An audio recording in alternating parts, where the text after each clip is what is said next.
আসসালামু আলাইকুম। সবাই সম্পূর্ণ ভিডিও কন্টিনিউ করুন। আমি আপনাদেরকে নতুন কিছু দেখাতে চলছি। দেখতে থাকুন, সাথে থাকুন। ময়মনসিংহের দুবাউড়া গোয়াতলা কংস নদীর ব্রিজটি যে ভেঙে পড়েছিল, তার সাথে এখন কাঠ দিয়ে যুক্ত করা হয়েছে সম্পূর্ণ ব্রিজ। দেখুন, খাট এবং বেলি দিয়ে একসাথে এত বড় ব্রিজকে কেউ কোথাও দেখেছেন? দেখলে অবশ্যই কমেন্ট বক্সে লিখে জানাবেন।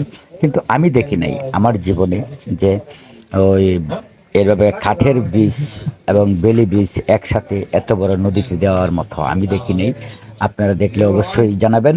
আর এই ব্রিজটি দিয়ে কী কী গাড়ি চলার মতো প্রযোজ্য হবে আপনারা অবশ্যই লিখে জানাবেন। আপাতত এই ব্রিজ দিয়ে শুধু মানুষ এবং সাইকেল, মোটরসাইকেল যাচ্ছে। কোনো অটো বা কোনো সিএনজি, কোনো ট্রাক, বাস যাওয়ার মতো ব্যবস্থা নেই বা যাচ্ছেও না দেখা যাচ্ছে। তো মানুষ এবং ওই মোটরসাইকেল, সাইকেল এগুলা যাইলে ব্রিজ কেমন লাস্টিং হবে, আর অটো সিএনজি গেলে কেমন লাস্টিং হবে, অবশ্যই আপনাদের মাধ্যমে আমি জানতে চাই যে বৃষ্টি কেমন হবে। হ্যাঁ, আপনারা কি কেউ কোনোদিন দেখেছেন এই ব্রিজের সাথে একই সাথে বেলি এবং এই দেখুন দেখুন কত সুন্দরভাবে মিল দিয়েছে। হ্যাঁ, বেলি এবং খাট দিয়ে একসাথে এত বড় ব্রিজ কি কেউ কোথাও দেখেছেন? দেখে থাকলে অবশ্যই কমেন্ট বক্সে লিখে জানাবেন।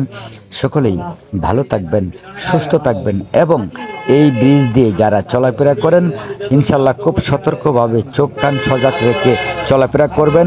ভারী কোনো জিনিস নিয়ে যাবেন না। শুধু মোটরসাইকেল, হ্যাঁ, খালি অটো যাইতে পারবে আমার মনে হয়, কিন্তু লোড গাড়িটা থাকলেই সমস্যা হবে, আরও বেশি ঝুঁকিপূর্ণ হতে পারে।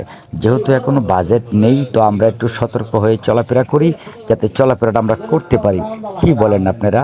নাই মামার চাইতে কানা মামা তো অনেক ভালো, তাই না? আমরা ছোটো সময় শুনেছি।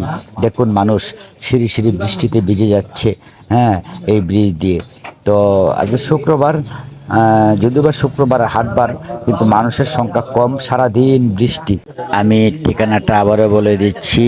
ময়মনসিংহ জেলা, দুবাউড়া থানা, ৫ নং গোয়াতলা ইউনিয়নের যে কংস নদীর ব্রিজ, এইটাই হলো সেই গোয়াতলার কংস নদীর ব্রিজ। যে ব্রিজটি ভেঙেছিল এখন আবারও চালু হয়েছে। কি বলেন, ব্রিজটা ভালো লাগছে না? অবশ্যই ভালো লাগছে। হ্যাঁ, সারাদিন বৃষ্টি থাকার কারণে মানুষজন কম আনাগোনা হচ্ছে। তো সর্বোপরি কথা হচ্ছে এটাই, এই ব্রিজটা কেমন হবে অবশ্যই আপনাদের মতামত কমেন্ট বক্সে লিখে জানাবেন। সকলেই ভালো থাকবেন, সুস্থ থাকবেন এবং বেশি বেশি করে ভিডিওটা দেখবেন, মানুষকে দেখার মতো সুযোগ করে দিবেন।